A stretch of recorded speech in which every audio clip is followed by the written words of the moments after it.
The ceasefire in Syria largely took hold last Thursday, but only briefly. Allahu Akbar. Forces loyal to President Bashar al-Assad have resumed some shelling of opposition strongholds, and the government's tanks and troops did not pull out of cities and towns as the plan requires. United Nations truce observers have begun to arrive, but Western officials and analysts like Nerissa Kama of the Janusian Risk Advisory Group do not expect the relative calm to last very long. I don't think there's really any strong evidence that we can point to that the Assad government has been convinced to go down a different route than the one it's been going down. And that creates some interesting questions for the international community. I think the West really has to make up its mind what level of intervention it wants to stage in Syria, if any. Western governments say they have no intention of intervening even if the ceasefire breaks down. But some Arab governments, notably Saudi Arabia, want to arm the Syrian opposition.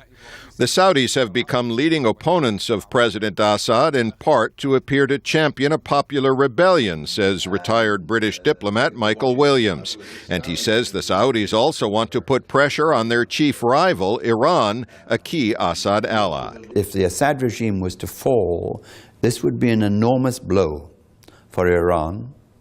And Saudi Arabia feels very strongly now that this is the time for change. The other key countries in the Syrian conflict are China and Russia, which have vetoed 2 resolutions at the United Nations Security Council. China generally opposes international intervention as a matter of principle. Russia particularly needs Syria, its closest friend in the Middle East, and home to its only naval facility outside the former Soviet Union.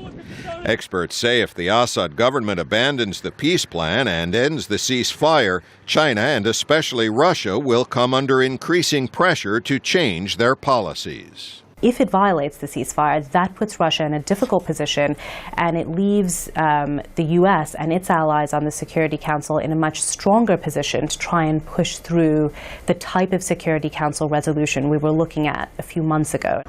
But Michael Williams believes China may come around to the Western position because it needs to worry about its relationships throughout the Middle East. But I think a key target of Western diplomacy, frankly, should be to try and peel away China from its agreement with Russia on Syria.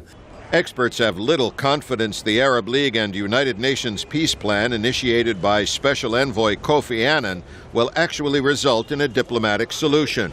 But humanitarian officials are hoping to use any break in fighting to deliver aid to hard-hit civilian areas. And experts say changes in the international equation could produce enough pressure over some additional months to convince President Assad to resign. Pessin, VOA News, London.